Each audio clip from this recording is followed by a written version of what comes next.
জামাত ইসলামের আমিরে আমি চিনি, যত দেখে না করে পাকনা দাড়ি টাড়ি ওনাকে আমি সালাম দিই, কিন্তু বয়সে আমার 5 বছরের ছোট উনি। আমি ওনাকে দেখছি উনি জাসদ ছাত্রলীগ করে না, আমি মিথ্যা কথা বললে আপনারা জানেন, দেখেন উনি জাসদ ছাত্রলীগ করতো, মান্নাদের কর্মী ছিল, মাহমুদুর রহমান মান্নাদ। উনি খুব সুন্দর ভালো কথা বলে, আমি মনে করছিলাম এখন বুঝি বাংলাদেশ পাইব, কিন্তু না। তারপরে দেখা গেল ফ্র্যাঙ্কেনস্টাইনের ভূমিকা অবতীর্ণ হয়েছে, যে আশ্রয় দিছে তারা খাইতে চায়। কথাটা খুব ঠিক। 18 সনে যদি বিএনপি যদি ধানের শীষ মার্কাটা কার বলেন আপনারা? বিএনপির তাদের পাল্লা মার্কা ছিল, বিএনপির মার্কা দিয়ে তারা ইলেকশন করছে, বিএনপির আস্তিনের নিচে তারা আশ্রয় নিয়ে পলিটিক্সটা করছে 18 বছর 20 বছর।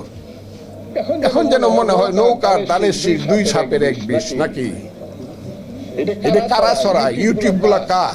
50,000 ইউটিউব আছে জামাত এবং শিবিরের, তারা এগুলো দখল করছে।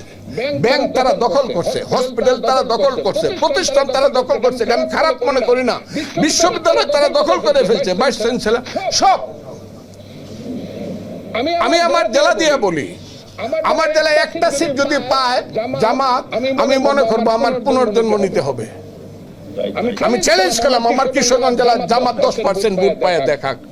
সুহেল আছে এখানে, কিশোরগঞ্জে 10% ভোট পা, কিন্তু এখন আমার জেলা জামাতের কথা ছাড়া চলে না প্রশাসন। এগুলো আমরা অপমান বোধ করি না? যারা তারা আশ্রয় দিল বাঁচাইলো তাদেরকে এখন খাইতে চান। এখন আবার মনে করেন বিএনপি দরকার নাই, আমরা ইলেকশন করে আমরা পাস করে ফেলবো। বিএনপি কে ভুলে গেছেন যে বিএনপি আপনাকে সমস্ত জায়গাতে আশ্রয় দিচ্ছে। দেশনেত্রী বেগম খালেদা জিয়ার 2টা স্টেটমেন্ট যদি মনে না রাখেন, 8 সনের পরে ভুল করবেন। জামাতের পক্ষ হইয়া দিয়ে 2টা স্টেটমেন্ট করছিল, আপনারা পড়েন সেই 2টা স্টেটমেন্ট, একটা 12 সনে একটা 13 সনে। তখন উনি বিরোধী দলের নেত্রী ছিলেন। আপনাদেরকে আশ্রয় দেয় নাই। দেশনেত্রী বেগম খালেদা জিয়ার মতো মানুষ পাইবেন, এখন আপনি বলে ফেলবেন 2 সাপের 1 বিষ, নৌকার ধানের শীষ। কেন? আমরা একসাথে চললে কি হইতো?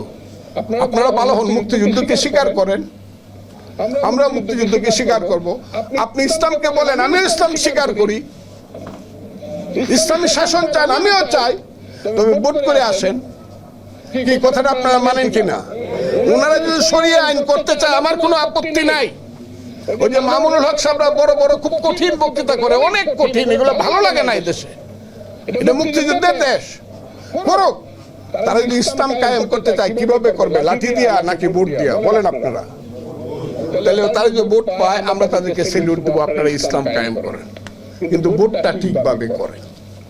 অনার্থক দেশে গন্ডগোল। আমাদের নেত্রী বলছে, আমাদের নেতা বলছে পরশুদিন জনাব তারেক রহমান সবকিছুর সমাধান, ওই যে সংস্কারের সমাধান ও ভোট, তাড়াতাড়ি ভোট দেন বলছে কিনা কথাটা? ভোট দেন, আগে নির্দিষ্ট হোক, নির্ধারিত হোক এই দেশে কে মেজরিটি। আপনারা আবার করেন না বঙ্গবন্ধু কথা বললে কোন ফজলুর রহমান আওয়ামী লীগ করে। আরে আওয়ামী লীগ করবো, আমি তখন 18 বছর যাবৎ বিএনপি করি। বঙ্গবন্ধু শেখ মুজিবুর রহমান সবাই যখন ইলেকশনের কথা না করছে, যখন ভাসানী নিয়ে কমিউনিস্ট পার্টি স্লোগান দিছে, তাদের কমিউনিস্ট পার্টি রইল তো ওই হারামজাদা জনগণ, রইল তোদের নির্বাচন, আমরা গেলাম সুন্দরবন। মুরব্বীদের এটা মনে থাকার কথা। তারা ইলেকশন করবে না, ভোটের আগে বাদ চাই। মৌলানা ভাসানীর স্লোগান, শেখ মুজিবুর রহমান বলছে যে না, আমরা আগে ভোট চাই, কারণ আগে নির্ধারণ হোক বাংলার নেতাকে। আমরা ভোট চাই, আগে নির্ধারণ হোক বাংলাদেশের মেজরিটি কে। এইটা কি দেশনেত্রী বেগম খালেদা জিয়া, তারেক রহমান, বিএনপি, নাকি জামাতে ইসলাম বা অন্য কেউ? এইটা আগে নির্ধারিত হোক কারা